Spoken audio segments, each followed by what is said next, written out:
All right, shalom, shalom, Shabbat, shalom, saints of the Most High. Today we're going to talk about understanding Hebraic thought, understanding Hebraic thought, and we want to understand Hebraic thought today. And I believe this is going to be a great message for those that have been joining us and hearing us, and those that are new to the class. This is going to be a great class for you to begin to understand why there's different understandings. There's different people who get different doctrines. And when they read the scriptures, you're going to begin to understand that why there's so many doctrines and so many different understandings and so many different ideas and concepts and thoughts concerning what these scriptures say. But when we understand that the Bible in which we have, it's a Hebraic book. This is a Hebraic book for a Hebraic people. And these scriptures was never supposed to be translated. These scriptures was never supposed to be taken into another language. And these scriptures were supposed to stay in the pure language of the Hebrews and of the Israelites. And no, not the language that you hear me saying shalom or Shabbat shalom. That's not the ancient Hebraic understanding of or the language that we spoke. That's called modern Hebrew. And modern Hebrew is what the people over there created. It's a Germanic Yiddish, a Germanic language, a Yiddish language that they speak, and they call it modern Hebrew. I remember the first time I came to this truth, I called over to Israel. I called over to one of the schools over there, and I told them I wanted to learn Hebrew, but I wanted to learn the Hebrew that Moshe spoke, which is commonly called Moses. I said, I want to speak that Hebrew. And they said, well, nobody speaks that language. That language has been dead over thousands and thousands of years. And all we have is the modern Hebrew for you to be able to, communicate when you're in the land of Israel. I said, no, I said, I understand about communicating, when I'm in the land, but I want to be able to know what my ancient father spoke. So they were unable to help me out with that, because to them, that language is a language that has died and went away. But I'm here to let you know that before I knew what I know now, I understand that language is not dead. And I understand how the Father has left us hints of the language. Not only has he left us hint of the language, but the understanding and the Hebraic thought, it has been preserved. It's been preserved in the scriptures. But what we have to do is have somebody teach us what is this Hebraic thought and what is this Hebraic understanding, because the way we understand in English, the way we understand in this modern day time, is not the way the Hebrews and the Israelites understood what they were saying and their communication with one another. So today we're going to deal with understanding Hebraic thought, and I think this should be a pretty good class today, a pretty good lesson. So if you get your notes out, get your pen and pad out, we're going to get started. Understanding Hebraic thought. Genesis chapter 2, verse 4. You ready, brother?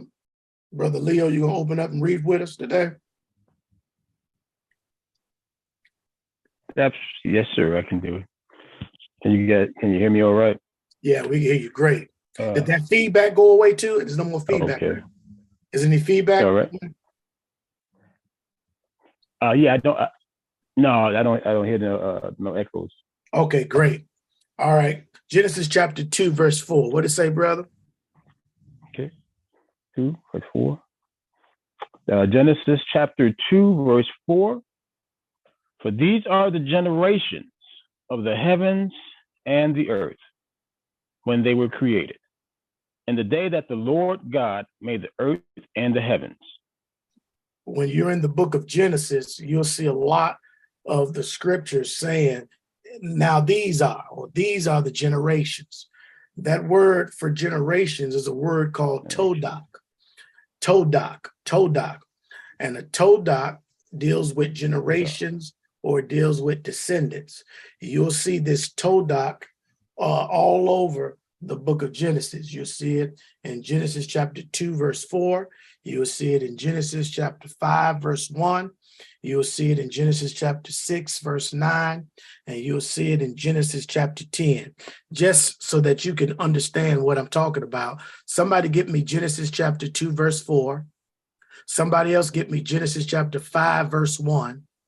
Somebody else give me Genesis chapter 6, verse 9.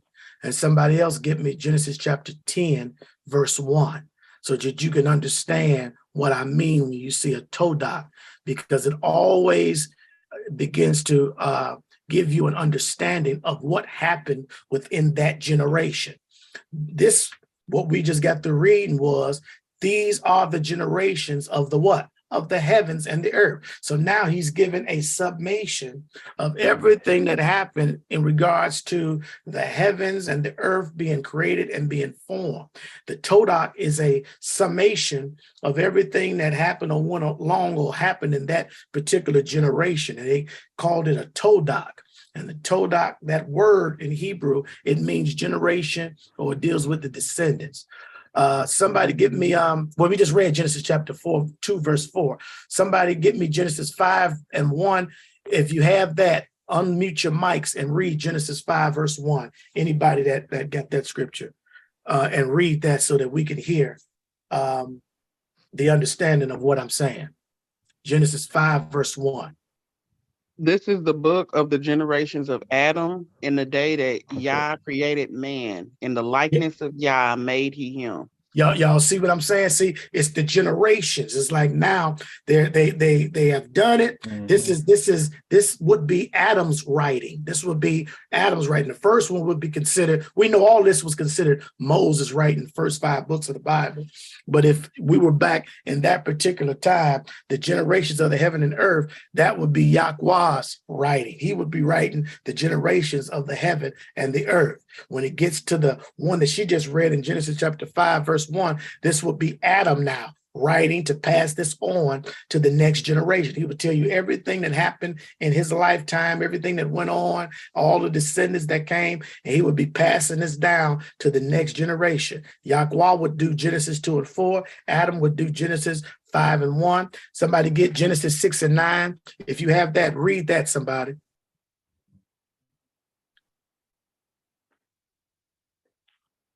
For this is the story of Noah. He had 3 sons, Shem, Ham, and Japheth. Noah had no faults and was the only good man of his time. He lived in fellowship. The word story. And the one. Are you reading the NIV version? That is this is today's English version. Yeah, today's English version. Yeah, the story would be considered the generations of what happened in that particular lifetime of Noah. So that's again a todah, okay? Give me Genesis chapter 10.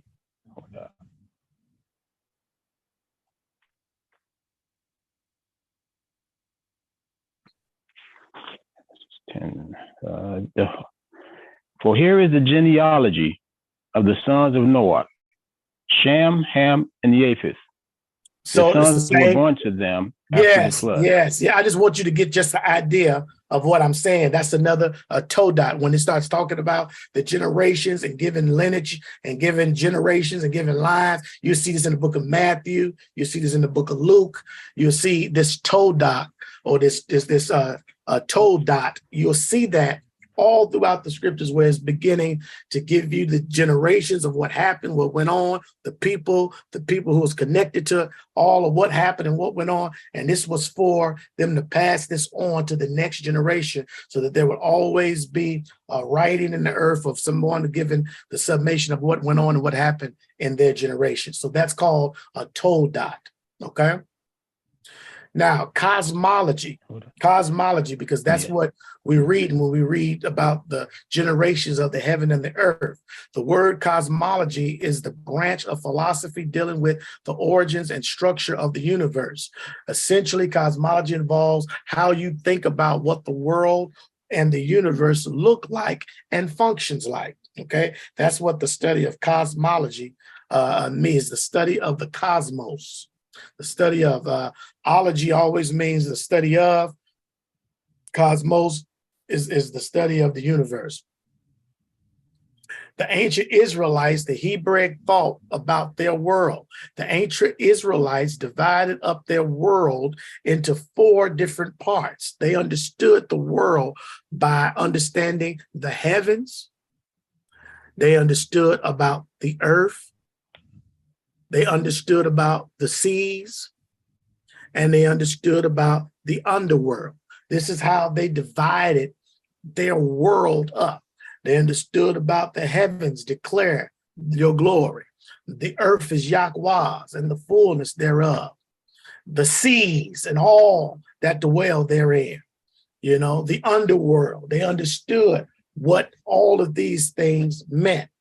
And this is how they divided up their world into these 4 different groups and 4 different parts. This is Hebraic thought and how they understood their world. The ancient Hebrew concept of the universe. As you can see here, you see the water above the firmament, you see the heavens of heavens, you see the gate of heaven, you see Yah at the very top of the heavens of heavens, okay? And then it goes down from there, Yah at the top, the heavens of heaven, the gate of heaven, you see the waters above the firmament, you understand the sky, and everything underneath that firmament, the moon, the sun, the clouds, the stars, the mountains, the earth, all of that was in underneath the firmament. This is how the Israelites understood their world. This is how they understood their world. They understood their world like this, that everything was in a dome. Everything was under the firmament, and everything was in that firmament, the earth, the seas, Sheol, the great deep, the fountains of heaven, the foundations of the earth. All of that was under the firmament, within the firmament above that we knew we couldn't see. And we talked about that before in another class, that the firmament is made of molten glass. That's why when you look up into the heavens, you can't see anything but clouds and outer space, because all of that firmament is made of glass, so you can't see it. And the scriptures declares that to be so. The Hebraic thought of the world. They viewed the sky as a vault resting on a foundation, perhaps mountains with doors and with windows that let in the rain. This is how they viewed the sky. This was their thought about their world. They viewed the sky as a vault resting on foundations. That's that firmament. Perhaps a mountain with doors and windows that let in the rain. So the rain wasn't just falling in at will. There was windows that opened up that allowed the rain to come in. We'll see that with Elijah. He talks about where the Father shut up the windows of heaven. Will he close up the windows of heaven? So they understood the clouds in the sky. They understood that as windows holding back the rain. Okay, that's how the Hebraic thought was understood in that particular time. YHWH dealt above the skies. They understood that the Most High was above the skies, and he was hidden in clouds, and all of his mighty power and works was all hidden and concealed from men. We couldn't see YHWH in the heavens or in the sky. They was to understand that the clouds hid his majesty and on all of his majesty. The clouds hid all of that. You know, it was hidden behind the stars. It was hidden behind all of that. That's how they understood YHWH being above them and being above the firmament of the clouds, and being in the firmament that YHWH was so high that they was not able to see him. This is what they understood. This is the Hebraic thought of the world of the ancient Israelites. They understood that the earth was viewed as a disk floating on the waters, secured and hitched by pillars. They didn't understand this concept of a globe, you know, like we see now in our world. They understood the earth as being a floating disk, a flat earth, floating on the waters, secure or hitched by pillars. They didn't understand this concept like we understand now of the earth, spinning and moving, and that the earth, the air, the wind, everything is spinning at the same time. That's why we don't feel the spin. They didn't understand a concept like that. They understood that the earth was a disc floating on the water, that it was a flat earth with inside of a globe or a dome over the flat earth. That's how the ancient Israelites understood what the earth was, and that the earth was fixed. It wasn't moving or rotating or spinning on its axis. The ancient Israelites understood the earth to be like this. Let's go on. They understood that the earth was the only known domain. The realm beyond it was considered unknowable. So they didn't understand. They didn't understand this idea of another place other than earth was a place where man was dwelling at. They understood the concept of man dwelling on the earth and the concept of YHWH, the angels, things like that, dwelling in the heavenly realm or in the unseen realm, in the realm that they were unable to see with their eyes. Are y'all understanding that today? So this was their understanding of the world, of their world, and this is what we're talking about today, having a Hebraic understanding of these scriptures. Because if we don't understand the scriptures like the Hebrews understand it, then we're going to come to the wrong conclusions. And we're going to come to understand it in the wrong manner and in the wrong way. So we have to have some kind of backdrop and understanding of how the Hebrews understood and viewed their world. And it's completely different from the way we view our world today.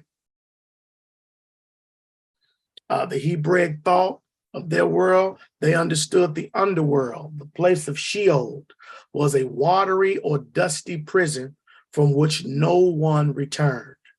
They understood Sheol, the place of death, the place where people went and they didn't return back from that place of Sheol, the underworld, this watery or dusty prison from which no one returned. They understood this as being underneath the earth, like in that picture.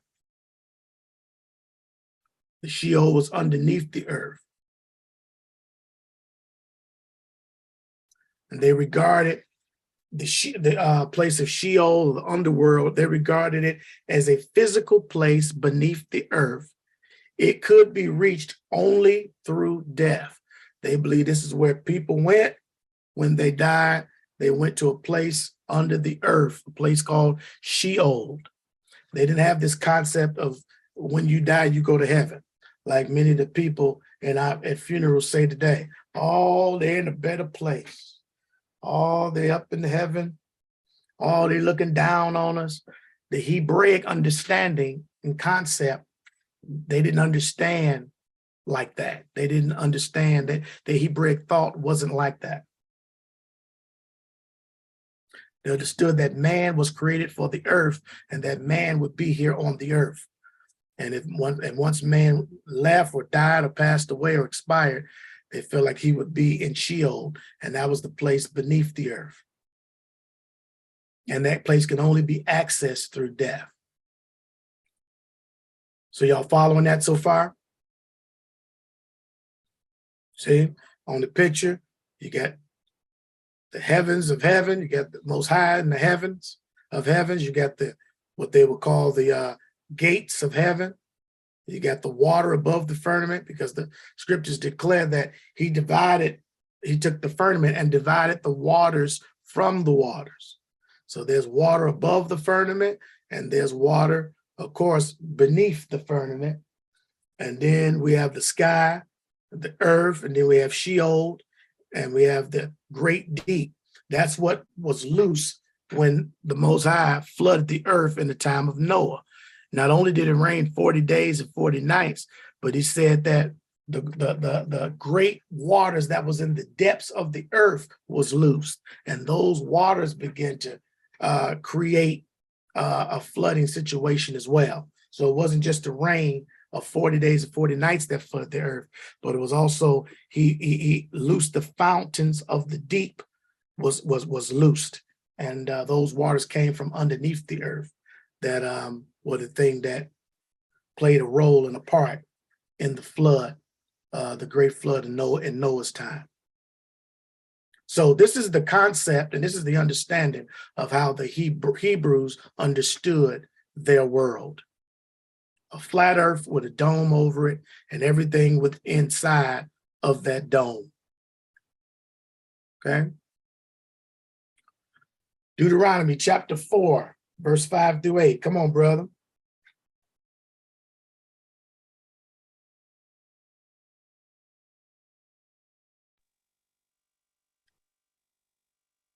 Okay, can't get my mute off. Deuteronomy 4, 5 through 8. Behold, I have taught you statutes and judgments, even as the Lord my God commanded me, that ye should do so in the land whither ye go to possess it. Come on. And keep therefore and do them. Yes. For this is your wisdom and your understanding in the sight of the nation, which shall hear all these statutes and say, surely this great nation is a wise and understanding people.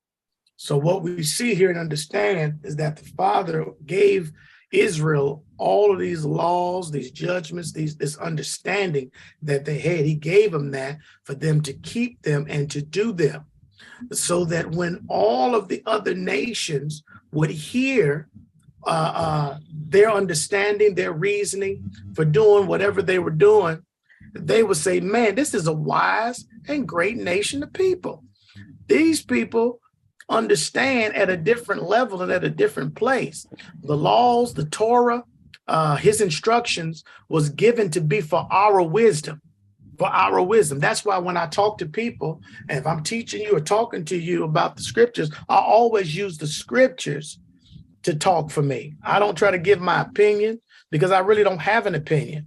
All I do is have the scriptures, and I defer to the scriptures. I was just on the radio last week, and I was talking to a brother. He was asking me about homosexuality, and he asked me my opinion. I said, well, brother, I don't have no opinion. All I have is the scriptures of what the Most High has said. And after I got through giving him the scriptures based on what the Most High said, the brother said, you know what? I never thought to go find out what the Creator thought about what I'm asking you. I just wanted to know your opinion. So that lets you know how far removed people are, that people will rather give an opinion, rather shout out what they think, opposed to hearing about what YHWH, the Creator, thinks concerning this. But this is the reason why he gave us the commandments. He says, for this is your wisdom and your understanding in the sight of the nations, which shall hear all of these statutes. So he knew that one day all the nations, all the sons of Adam would hear all of these statutes and say, surely this great nation is a wise and understanding people. Come on, brother, what it say? Why are they great and wise? Come on. For what nation is there so great, who hath God so nigh unto them, as the Lord our God is in all things that we call upon him for? So again, the scriptures is calling these Israelites, these people, a great nation. Why? Because they have even the Creator, even YHWH himself is close to them. And the reason why YHWH is, of course, close to them is because the Bible says, out of the abundance of the heart, the mouth speaks. So when things come out of your mouth, it's because it's in your heart. Are y'all hearing that? This is how you can begin to tell what's in people's hearts, because you can just listen to them, and what comes out of their mouth is an indication of what's in people's hearts. And what came out of Yahweh's mouth was his laws, his statutes, and his judgments. So because he spoke commandments and those things, that's what's in the Father's heart. So his heart is close. He said, wherever your treasure is, that's where your heart will be also. And your heart is your mind. He said, that's where it's going to be. So the reason why we got the Creator close to us was because he gave us all these laws, these statutes, these judgments that showed you where his heart was. Come on, brother, what it say? Verse 8. And what nation is there so great? Verse 8. And what nation is there so great that has statutes and judgments so righteous as all this law, which I set before you this day? So in every sentence, he kept on talking about what nation is there so great? What nation is as great as Israel? Not because Israel was black, not because their head was nappy or woolly. No, because they had his statutes, his law, they had the covenant. So he called them a great nation, a nation that would be above every nation, because they had the statutes and the judgments that were so righteous as all this law, which I set before you this day. And he said that this laws would be your wisdom. It would be your wisdom and your understanding in the presence, in the sight of all the nations, that when they heard what you got, that the nations would be absolutely marveling and wondering, like, look at these people. These people are great people. They got this kind of wisdom and knowledge and understanding. And we're going to watch a little video here to prove this point. Watch this real quick, because I want y'all to hear, to see, do y'all hear what I hear? This is dealing with the Hebraic thought and understanding, and it's dealing with it's going to use African Americans in this illustration. And it's so interesting that these people used us as an illustration of laws, statutes, and judgments. Watch this and tell me what you think. Watch this.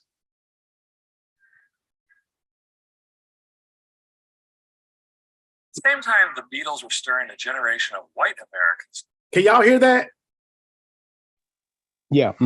Okay, okay. I want to make sure you heard sound. Okay. At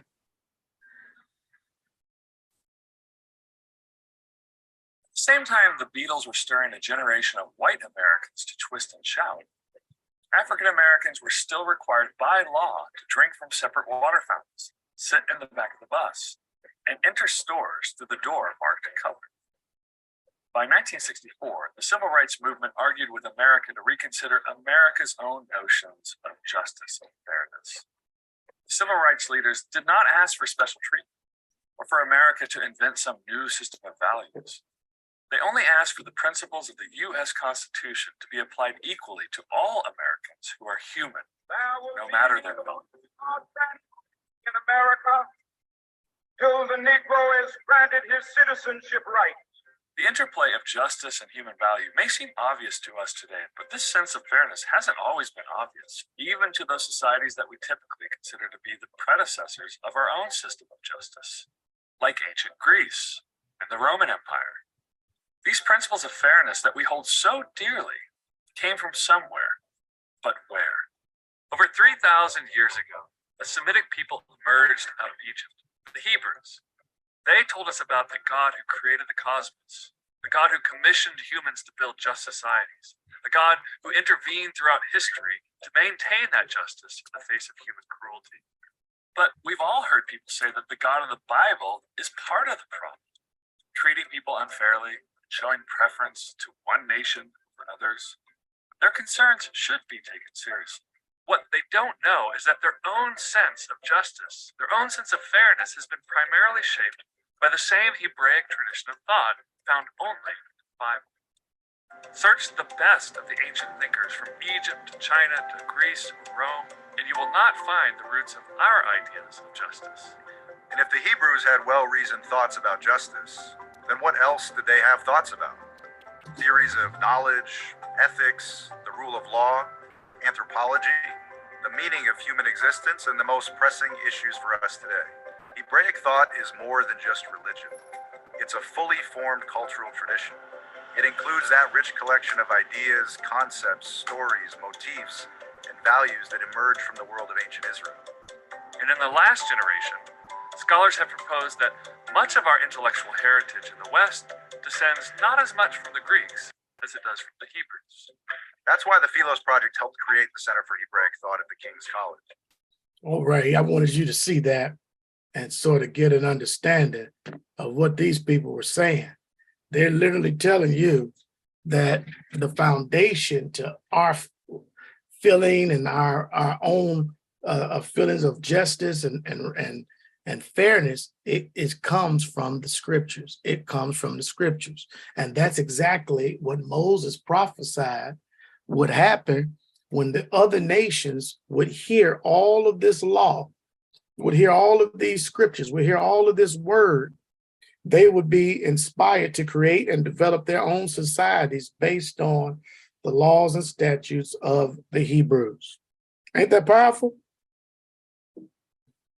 That is. It says, much as we think of the Greek thought, the guy said in that video, Mesopotamian thought, the Chinese thought, the Hebraic thought is uniquely found in the Old Testament, in between the Testament and the New Testament, because they took out the middle portions of our Bible. And that book, those books were called the Apocrypha. So they removed those books. But the Hebraic thought is found within the Old Testament, the books that they removed, and also within the New Testament. You can still see, even though they were under the time of the Romans, you can still see the influence of Hebraic thought and understanding, because the Hebrews knew exactly who they were, and they knew exactly what was happening and was going on in that time. The Hebraic thought was still much alive, even during the time of Rome. And the Hebraic thought is not a religion. It's not a religion. It's a fully formed cultural experience. It includes the rich collections of ideas, concepts, stories, and values that emerge from the world of the ancient Hebrew Israelites. So in other words, the world got its understanding of law, of justice, of the rule of law. They got all of that from the scriptures. This is why when you go into any court of law, before you testify, what they do, they put your hand on a what? Right on the Bible, and say, do you swear to tell the truth and nothing but the truth? So because they understand and know that your all of what they supposed to be governed by, they're supposed to be governed by those scriptures, even though they deviate and don't govern themselves by everything that's written in that book. A lot of the things, when you understand what a crime is nothing but a sin. It's the same thing. They just changed around the terminology, and you have to make penance or restitution. If you stole something, they'll find you. And all of these things and all these points come out of the Torah and the scriptures. And for people to say this laws have been done away with is absolutely, it don't even make sense when they say that, because the same laws and things that we do today, a lot of that came out from our own scriptures. And so it's good for us to have this class today to bring about this type of understanding so that you can begin to be clear on if the laws and statutes and judgments have been done away or not. Because as you can clearly see, if all of the other nations are going to be marveling at how great of a nation that has all of these things before them, and they're using them and taking bits and pieces and applying them and setting up their own nations for it, it should let you know that we as the people of the book, what we lost and what we once had, and how you should desire to begin to keep the commandments more and more, even now in this modern day time. And you should be wanting to get back to what our ancient ancestors had, the ones who was keeping it, honoring it, and walking in it. Because it's truly a rich collection of ideas and concepts and stories and values. And all this came from our ancient Hebrew Israelite people. Proverbs 23:6, it says, for as he thinketh in his heart, so is he. And the heart here is the mind. And the Hebrews had a very different and unique way of thinking than other nations. They didn't think like everybody else. What the Father gave the Hebrews was completely unique. It was something different, and it made them, if they would keep it and do it and observe it and walk in it, it would make them above all other people, because the creator of the universe gave it to the children of Israel. So everybody understand that? Everybody tracking along still? Mm-hmm. Psalm 78:5. Come on, brother, what it say? For he established a testimony in Jacob and appointed a law in Israel, which he commanded our fathers, that they should make them known to their children. Yeah, you got to make them known to your children, because he's established the testimonies in Jacob, and he appointed a law in Israel. And we're supposed to be teaching our children this, so that this testimony and that this law can be passed down from generation to generation in our families. Isaiah chapter 8, verse 16. What did it say, brother? Bind up the testimony, seal the law among my disciples.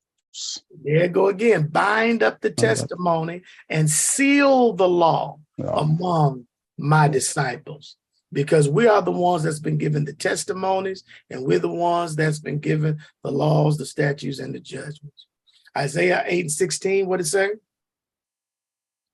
To the law and to the testimony, if they speak not according to his word, it is because there is no light in them. So the law and the testimony have to agree. They have to be lined up. And if if people are saying that the testimonies are saying something different from the law, then we already know it's because there's no light of understanding in those particular people. If they can look at the New Testament and say, man, the laws and statutes been done away, brother, we ain't got to do all that law no more, then it's because there is no light in these people. But the law and the testimony, if they speak not according to this word. So the law and the testimony should be speaking, it should be lining up with one another. And if it's not lining up with one another, it's because there is no light in them. Y'all following that? Let's deal with communication. Communication is a process by which information is exchanged between individuals through a common system of symbols, signs, and behaviors. A communication is a process by which information is exchanged between individuals through a common system of symbols, signs, or behavior. And so we all understand certain symbols in our day and time today. Like if I was to give you a thumbs up, I ain't got to say a word, but if I give you a thumbs up, what does that mean? Agree, good job, or that's great. Or yeah, there you go. So, but if I give you a thumbs down, then what does that mean? Don't particularly care for that. I don't like that. So y'all understand what we're talking about. This is a common symbol, it's a common sign, it's common behavior. We can tell, we can give off a communication by that. You know, they got the sign for choking, the international sign for choking. Anybody know what that sign is? The international sign for choking? Where all my nurses at and all those medical professionals. What's the international sign for choking? Anybody know? Hands to your throat. Yeah. Hands to your throat. That means you need help there. You need help. You need somebody to help you pat on your back, do the Heimlich maneuver to get up whatever food and get caught in your throat. Okay. So these are how we communicate with one another, verbally and non-verbally. The most crucial ingredient of communication is a common understanding of words or symbol. And that's what we are trying to get a hold of today when we begin to understand the scriptures. We're trying to get that common understanding of how the Hebrews understood and wrote and understood these passages and these verses of scripture. But if we don't have that crucial element of understanding in a common way of what the Hebrews understood, then we're always going to read out of context, and we're not going to have the context of really what's happening and really what's going on with these scriptures. We're going to be reading them according to our modern understanding now, and you're going to be off. You're going to miss the whole pie, the whole goal by 3 or 4 arms lengths away, 3 or 4 football fields away. That's how off you're going to be. You're not going to be on the mark of what it is that you're trying to understand and what you're trying to teach and preach. And I didn't understand this when I first started preaching and teaching. I was like, man, I had an understanding of this word, but it wasn't the understanding like the Hebrews got. But I had to go and I had to go unlearn some things that I had learned and relearn some things so I can reteach it from the right perspective. And that's what we're getting today, the Hebraic understanding and the Hebraic perspective of the scriptures. Right here is the Paleo Hebrew. The Paleo Hebrew is the ancient Hebrew writing or letters or alphabet that our forefathers had.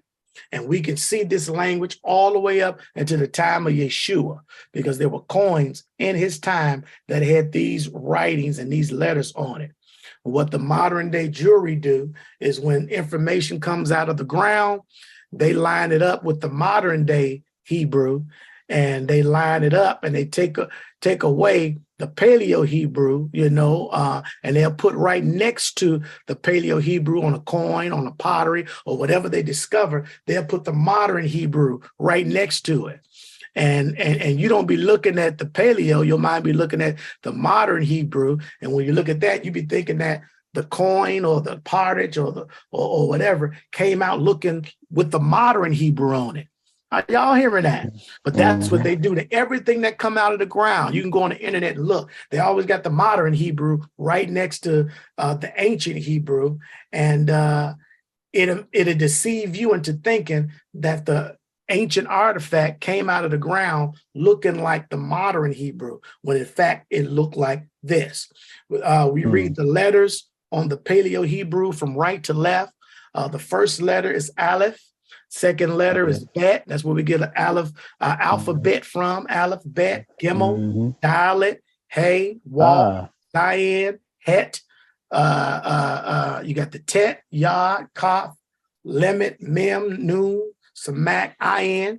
You got the Pei, the Sa, the Kaf, the Resh, the Shin, and the Ta. Those are the 22 alphabets, or the 22 words or letters that we have that made up the ancient Paleo Hebrew. And it took one of these words to be defined. One of these Hebrew words, it takes over 20 words in English to define one word in Paleo Hebrew. That's why it's so direct. It's as direct and forthright.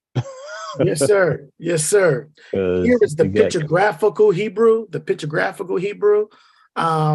There's a few artifacts with this on it. It's not a lot of artifacts with this on it that I went to go study, but there are a few artifacts I have seen with these type of pictographical Hebrew on them.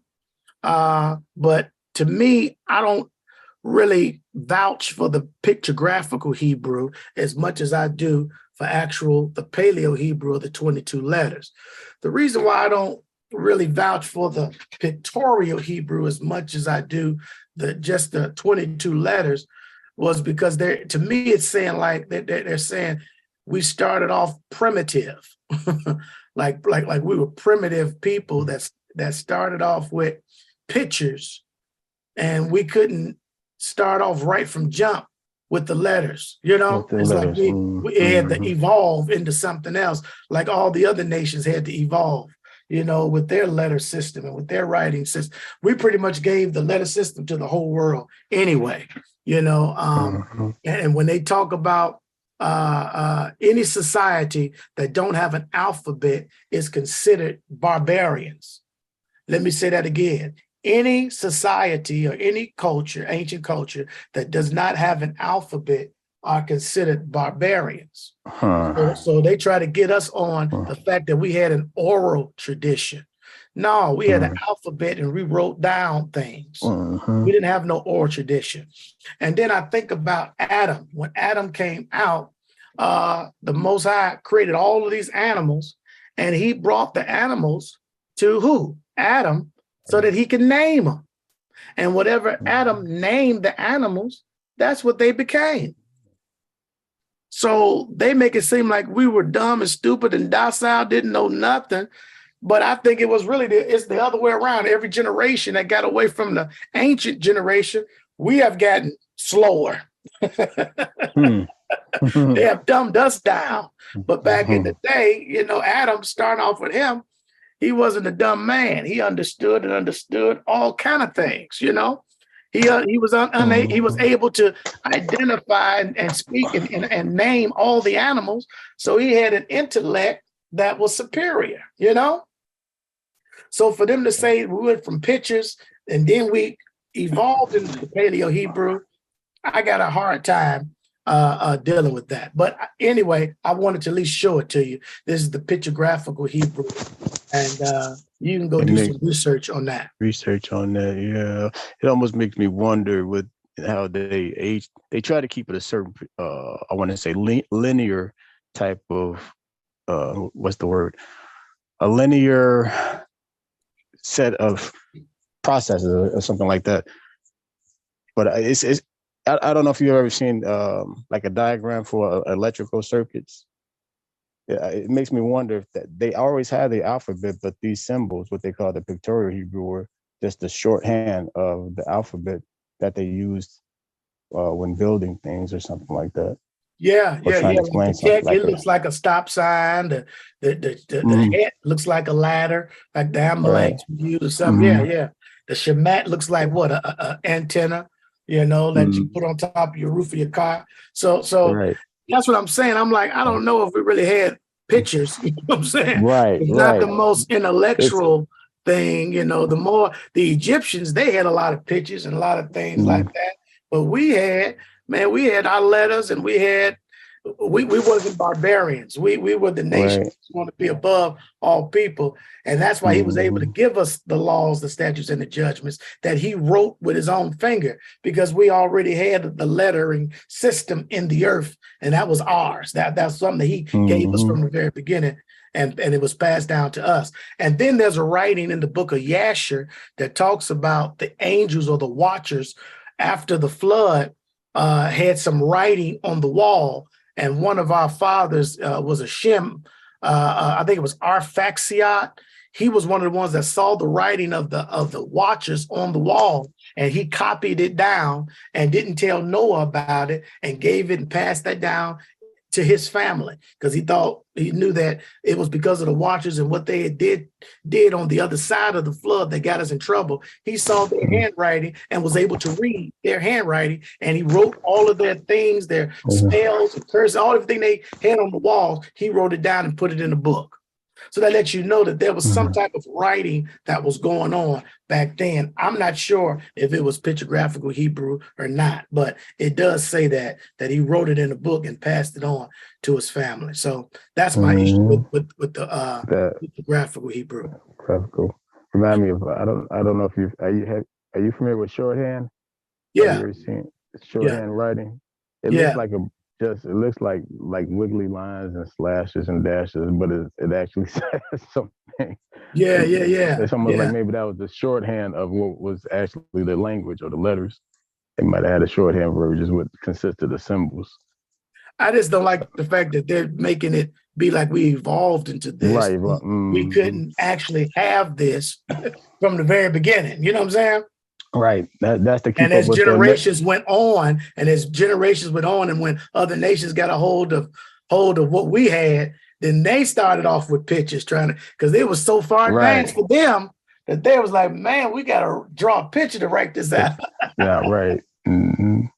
Yeah, so that's just my thought, okay? And it's not gospel, but it's my thought. So we must understand that the Bible is a Hebrew book, and we must understand the ways of the Hebrew thought. So let's get into it.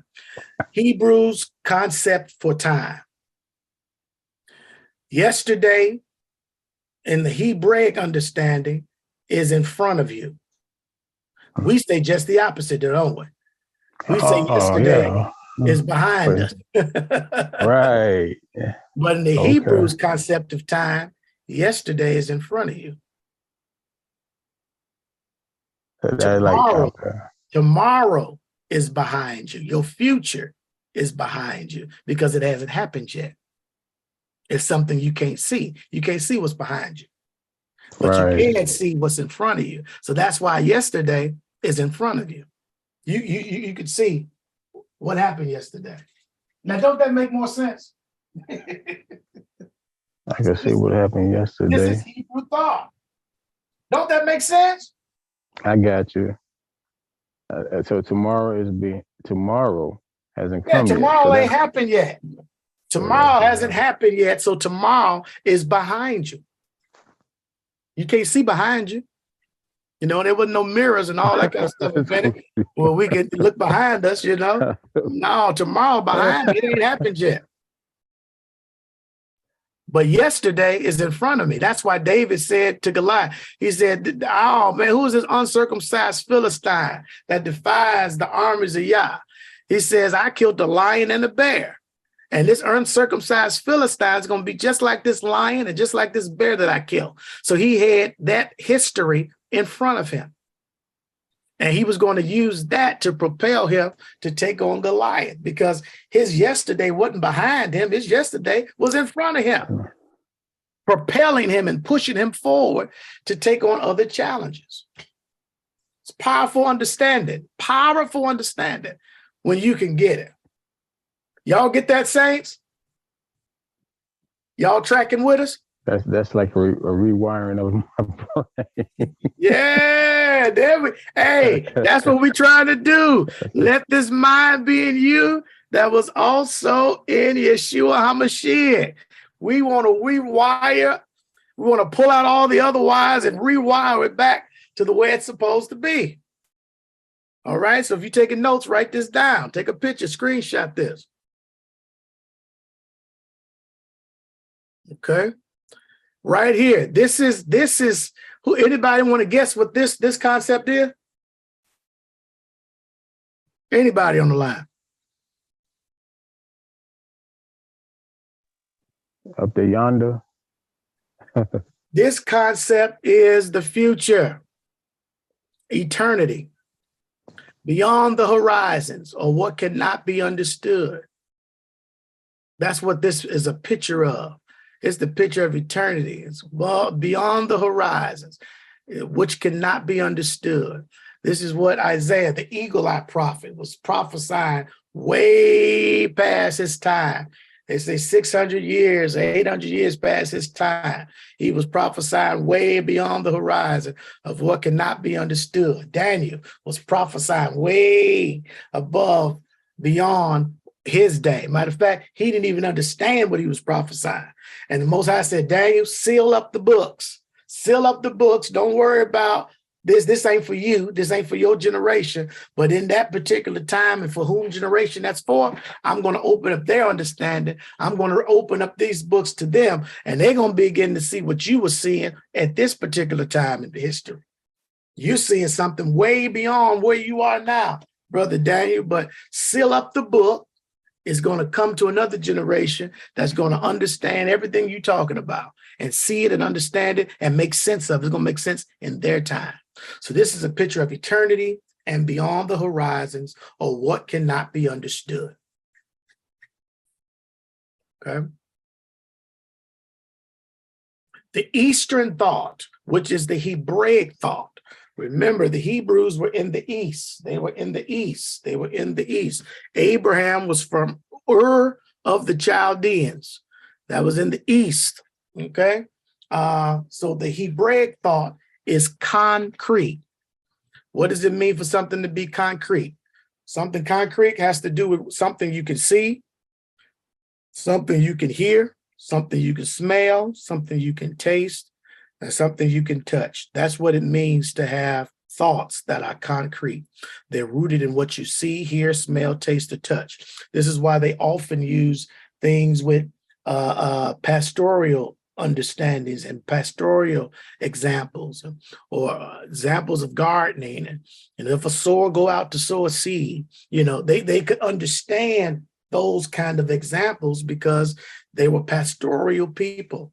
They were sheep herders and sheep tenders and fishermen and things like that, that they were able to see, smell, taste, and touch. And they understood the laws, statutes, and judgments in this way. They understood their universe in this way as a concrete thought based on what they could see, hear, smell, taste, and touch. That's the Hebraic thought. It's concrete. Concrete.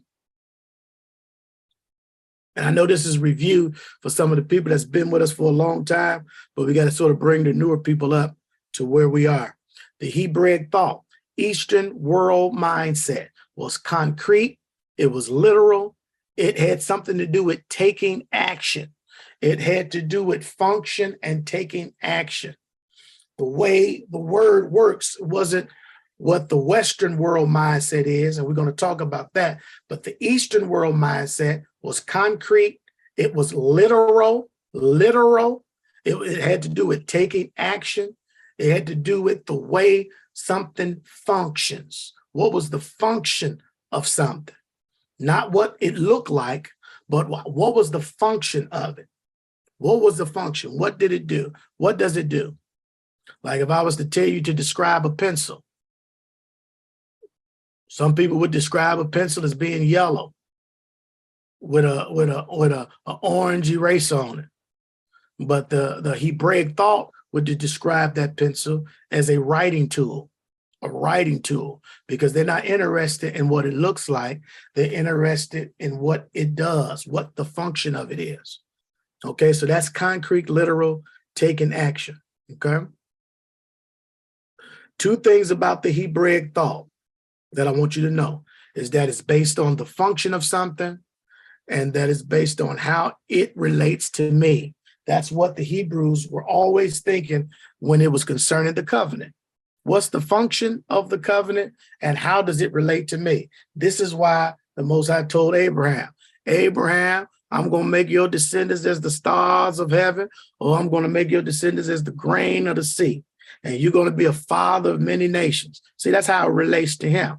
Now, if you keep these laws and do what I'm telling you to do, if you function and observe to do, you're going to be blessed. You're going to be blessed. I'm going to make those people bless you. I'm going to bless those that bless you, and I'm going to curse those that curse you.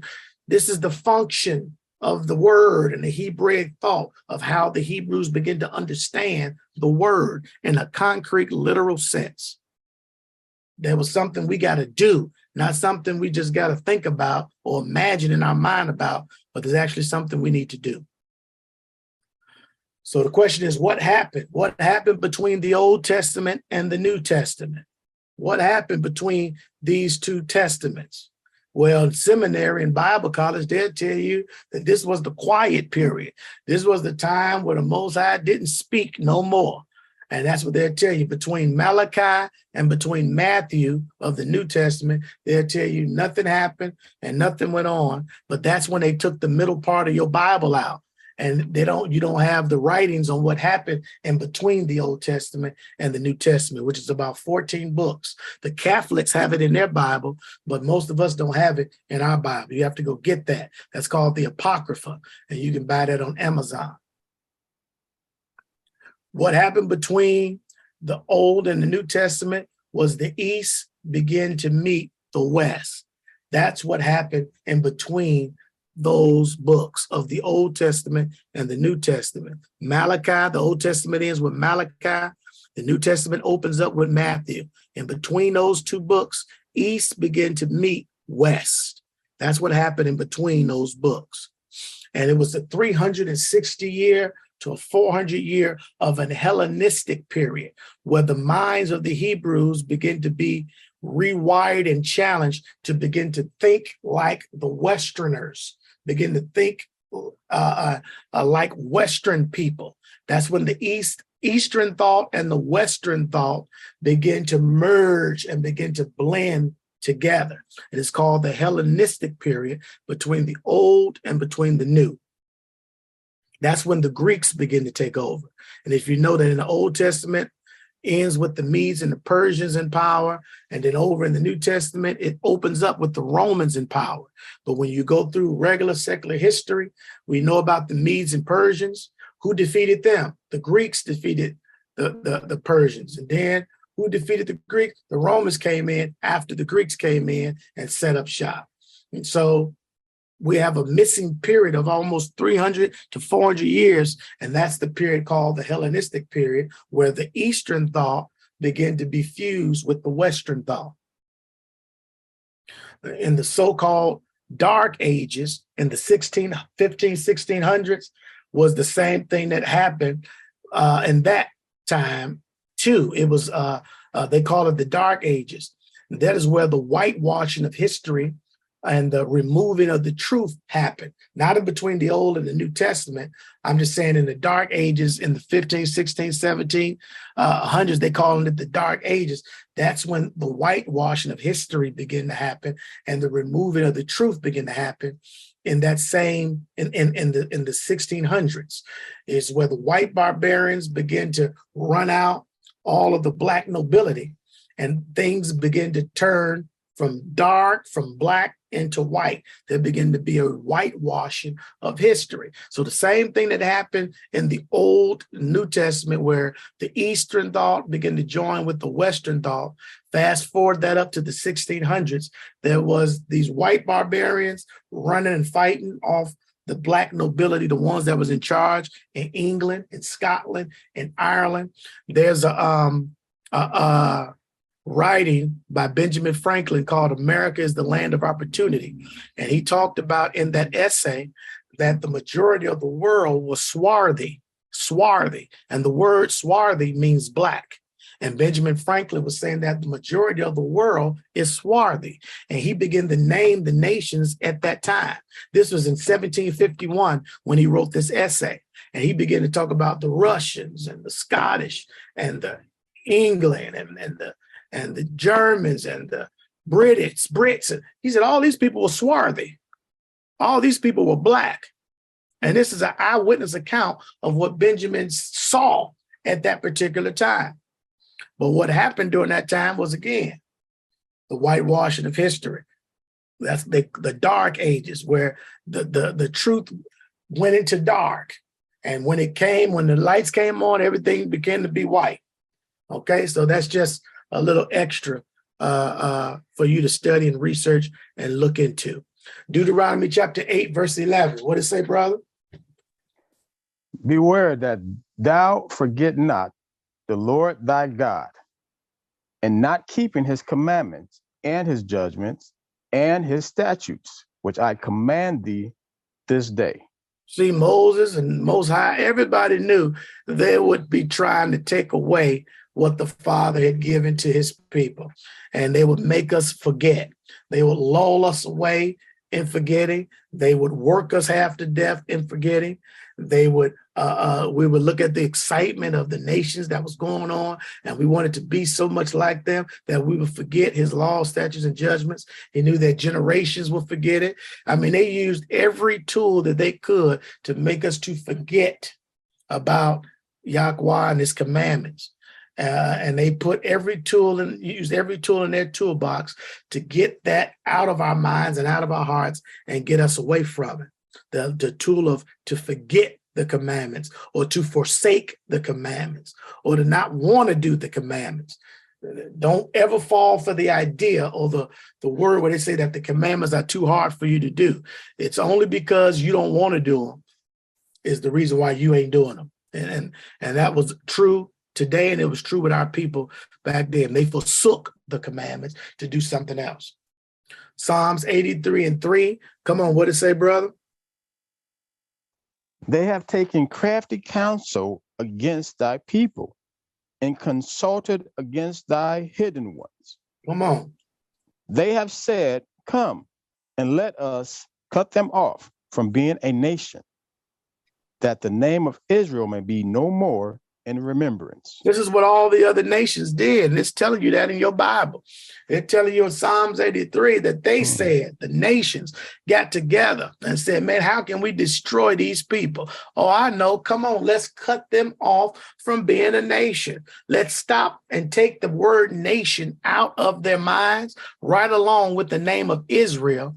And so take that out of their mind, that they were ever being called Israel, that they were ever being called Hebrews or Israelites, because we want to cut them off from being a nation. Let's let them call themselves Black people. Let them call themselves African Americans. Let them call themselves Negroes. Let them hear the word nigger so much until they start saying it in their rap songs and saying it to each other and how to greet each other in love. They put those things in our minds so hard and so strong to take us away from hearing and understanding who we once was. It says, let's cut them off and let's wipe them off from being a nation so that the name of Israel can be no more in remembrance. We don't want them to ever to remember that they were called Israelites or Israel. Ephesians 5 and 6. What did it say, brother? Ephesians 5, 6 through 7. Let no man deceive you with vain words, for because of these things cometh the wrath of God upon the children of disobedience. Be not ye therefore partakers with them. So he's letting you know, through deception and through vain words and through the philosophies of man, that is going to get the wrath of Yah to come down on you, especially children of disobedience. And he says, but be not partakers you therefore with them. Come on, Colossians 2 and 8. What does it say? Beware lest any man spoil you through philosophy and vain deceit, after the traditions of men, after the rudiments of the world, and not after Christ. So over and over again, we're reading letters and passages that's letting us know that deception is coming. There's people conspiring against you in the scriptures. Then the letters even telling us, man, don't be deceived. Don't let nobody spoil you through this philosophy, vain deceit, through the traditions and rudiments of men, not after Christ. So this is how you are spoiled. And another word for spoiled is this has got you knocked off your square. This has gotten you in the state that you're in and gotten this mighty word taken from you. You've been spoiled. You've been ruined. You've been knocked off your square. You've been taken out from your place of safety with the commandments, and now you're doing what you want to do and behaving like you want to behave, like all the other nations. This is how you were spoiled. You were spoiled because of philosophy. You were spoiled because of vain deceit. You were spoiled because of the traditions of man has gotten you knocked out and removed from the covenant that the Most High had given you from the very beginning. What else happened?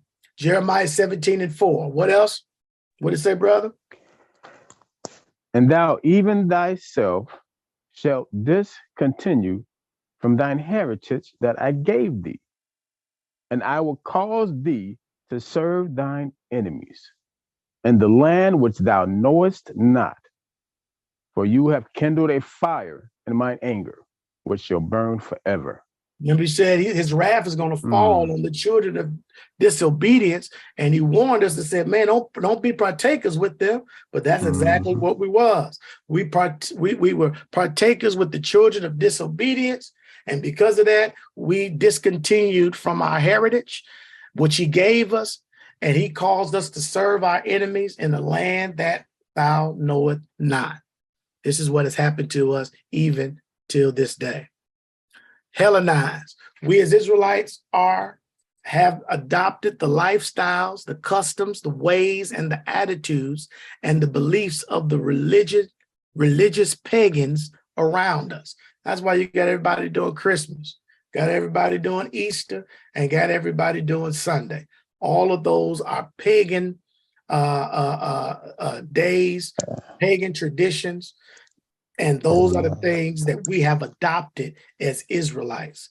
And when you come to understand this truth, those are the hardest things that are sort of rooted in every family. Mm-hmm. And when you start coming to this truth, boy, you want to pull away from Christmas and Easter, those be the first thing your family say, now you going too far. Now you can go enjoy the Bible and the Bible lesson and the Bible study, but don't you dare touch my Christmas tree.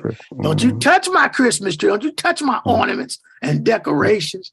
Don't you dare come on and talk about Easter. Don't you dare start talking about Sunday, sun God word. Don't you dare come against that, you see, because we have adopted these lifestyles, these customs, and these beliefs of the religious pagans around us. This is what has happened to us even until this day. Let's talk a little bit about this Western world mindset. The Western world mindset is abstract. It deals with metaphors. It deals with mental assent. It deals with more of what can I know instead of what can I do. Most people today just want to know what I want to know the truth. I want to come to the class, not because they're going to do what the commandments say. They just want to have the information. They just want to know, understand it in a mental assent. That don't mean just because you can understand this information that your soul is being saved. That don't mean just because you're learning this information that you're going to enter into the kingdom. No, the only way for you to enter into this righteous and holy kingdom is if you have to repent and to forsake your sins and confess your sins and acknowledge them and turn from your wicked way and begin to walk in what the Father told you to walk into. Not just have a mental assent where you know what to do, but no, you have to begin to do what the words say, not just know what the words say. Can y'all hear me today? The Hebrew thought is culture, is concrete. It deals with action and it deals with function. That's why Hebrews understood that we have to do the commandments. We got to keep the commandments. Even though keep is an abstract word, we're going to understand what keep means a little bit later on. The Greeks and Romans, their thought and their culture was abstract. It dealt with ideas and words, ideas and words. That's what the Greek and Romans dealt with.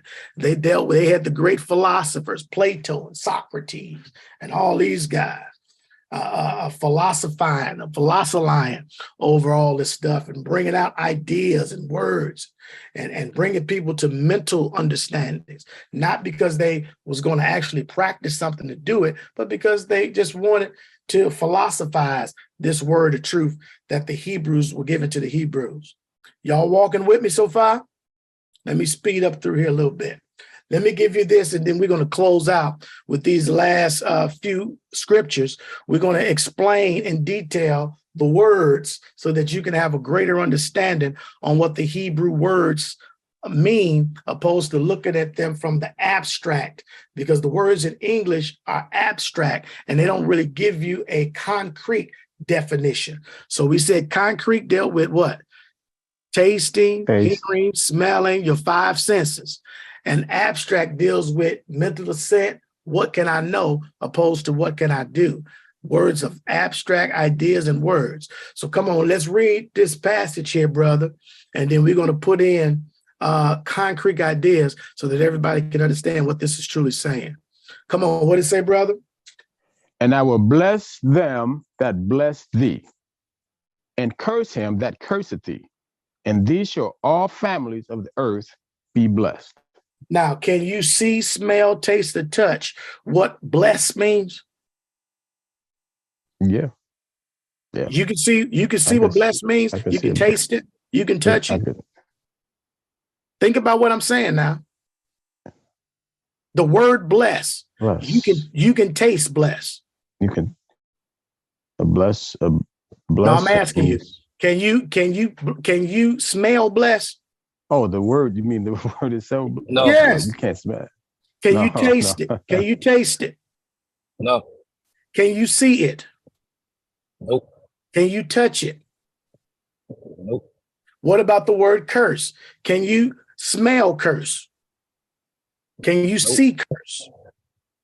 Can you feel it? Can you feel what it feels? No, these are abstract words. These are words that you cannot see, smell, taste, or feel. Okay? Right. That's the point I'm making. Mm-hmm. So let's get concrete understanding so that we can understand the words like the Hebrews would understand it. The Eastern thought is concrete. See, hear, smell, taste, touch. The word bless is abstract or is it concrete? I gave you the answer. It was abstract. It is abstract. Yeah, the word curse is abstract. The word bless in Hebrew is 1288. It means Barak, or Baruch. And that word means to kneel. Now, is that abstract or concrete, to kneel?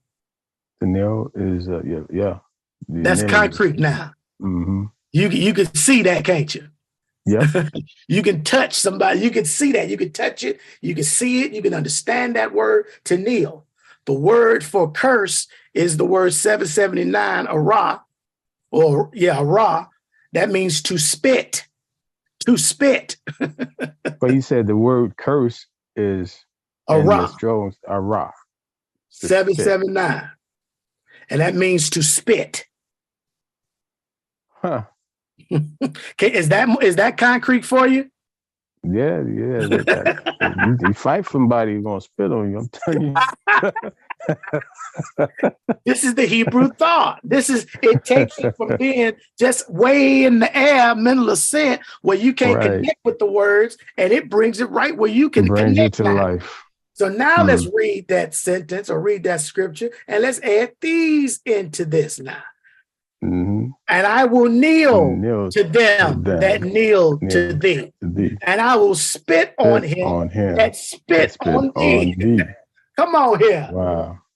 Now, does that bring it to concrete now? Yeah. That's See how now you know what bless means. Bless means to kneel, brother. Somebody kneeling to you and you trying to get a loan. Are they kneeling to you, brother? Are they making you jump through hoops? Oh, they make you jump through hoops. See, now I can understand jump through hoops better than I could because that's concrete. And that's something that's the way we talk now. That's how you know we Hebrews, man. We use this kind of terminology and language to really bring it home. We say where the rubber meets the road, brother. Whether you know, we bring it close to home because we know we're talking in an abstract way where people can't really understand what you're talking about. And that's what the English language is designed to do, where we're sitting at a table and we're talking, having an hour-long conversation, and then we leave away saying, now, what was that brother really trying to say? What was that brother what was that sister really trying to get a hold across? What point was she really trying to make? Does that make sense? You see? So when you use abstract, you get blessed and get cursed. You really can't understand it. But when you use concrete, kneel, spit, you know what kneeling is? Like, oh boy, the football guy, he took a knee. He said, I ain't standing up for no flag. I'm kneeling. I ain't honoring nothing. I'm kneeling. That's a concrete act that he did. That was concrete. We could see it. We could feel where he was coming from. We could understand it from a concrete perspective. And we definitely know what to spit means, okay? So that's concrete. Okay, have you ever heard somebody say before, nobody can keep all these commandments? Brother, can't nobody connect or keep all these commandments? Well, that's true to a certain extent, and then that's not true to a certain extent. And the reason why is some of these commandments wasn't written to everybody. Some of the commandments was written to women. Some of the commandments was written to men. The commandment that tells me not to cut the corners of my beard don't apply to my wife. Neither does what talks about administration or being on an administration cycle. Does those laws and statutes mean anything to me? I ain't supposed to keep those because they don't apply to me. Are you walking with me? So all the commandments, there were some commandments written to the Levites. And if you ain't a Levite, those laws and statutes don't apply to you. But there were some laws that applied to the brothers, to all the men. It says, let all the brothers show up at the 3 feasts of YHWH every year. The feast of Passover, or unleavened bread, the feast of Shavuot, and the feast of Sukkot. It says those 3 feasts are the feasts that all men shall appear, and you're not supposed to appear empty-handed. So that's a commandment that is directly to the brothers. Are y'all hearing that today? Mm-hmm. So when they say you can't keep all the commandments, yeah, they are right about that, but in some senses, they're not right about that. All right. So we have to just understand what commandments are they talking about. Shemot chapter 20, verse 6. It says, and showing mercy unto 1,000 of them that what? Love me. Love me. And what? Keep my commandments. Commandments. Keep my commandments. So the word keep, can you see that word? Mm-hmm. Can you smell that word? Can you taste that word? You can't see or really understand what it means by keep, because a person, when you say the word keep all the commandments, they got a certain thing in their mind and they telling you already, man, you can't keep all those commandments. That's because they don't know what the word keep means. Keep means. Mm-hmm. Well, we're going to break it down. The word keep is 8104 in the concordance, and that word is shamar. Shamar means to guard, protect, or to cherish. So when you say keep the commandments, they don't understand, man, brother. When I say keep the commandments, that means I'm guarding the commandments. I'm protecting the commandments, and I'm cherishing these commandments. Now, just like if I was to give you my wallet, if I give you my wallet and say, brother, can you keep my wallet? Or can you guard my wallet, brother? Can you protect my wallet? Can you cherish it so nobody else will get it, brother? Can you hold it down for me? Can you? You'll be like, absolutely, I can keep this, man. I can keep this. I can cherish this. I can make sure nobody goes inside and steals and takes from you. Yes. Well, if you can keep a wallet, then you can keep the commandments, the ones that pertain to you. So now the word for break, because they don't understand what break means. It says, then will they turn unto other gods and serve them and provoke me and break my covenant. So they don't understand what the word break means. Break is 6565. It's parah. Break means to trample underfoot. Trample underfoot. That's what it means to break the commandments, to trample underfoot. So then they will turn unto other gods and serve them and provoke me and trample my covenant. Now you can understand what break means, because you can understand, you can feel that, you can understand, you can take, you can see what it means to trample on the commandments. If you go serving other gods, man, and worshiping and turn to other gods, man, you provoking the Most High to anger. He said, man, you trampling under my covenant, because the first part of the covenant is thou shalt have no other gods before me. But you going to these other gods and you trampling my covenant. Are y'all following that? Mm-hmm. Are y'all walking with me today? Okay. Almost finished. Proverbs 10 and 11. It says, the mouth of the righteous man is a well of life, but violence covered the mouth of the wicked. It says, the mouth of the righteous man is a well of life, but the violent covered the mouth of the wicked. So righteous, can you see, smell, taste, or touch what righteous is? Not really. You probably got an idea of what righteous is, but it may be right, it may not be right. You might have an idea of what wicked is, but it may not be right. It may be right, it may not be right. Let's give the concrete definitions to these words. Righteous, 6662. It means correct or to stay on the path. Y'all see that? It means to be correct or to stay on the path. The word wicked, 7563. It means loss, or it means depart from the path or depart from the way. So let's read it now. The mouth of the one who is not off the path is a way of life. Don't that make more sense? That bring about more understanding? But violence covers the mouth of the lost or the one who is off the path. Woo! Well, what path are you talking about? He told Abraham, come walk in this way. Walk in this way. Walk on this path. Walk on this straight street here. And you're going to be, I'm going to kneel to those, and I'm going to kneel if you walk in this path and walk in this way. I'm going to kneel to them that kneel to you. So he was letting them know, if you stay on the path, Abraham, you're going to have a well of life. But if you get off the path, you're going to have a whole lot of violence on you. You're going to have a whole lot of things that are going to come against you if you walk on off the path. Now, y'all know that makes more sense. Are y'all walking with me? Hebrew thought, again, is concrete. It deals with action and it deals with function. The Greek and Roman thought and culture is abstract and it deals with ideas and words. Ideas, words, mental assent. Okay, so we're learning today and understanding the Hebrew thought. Shabbat shalom, saints. Shabbat shalom.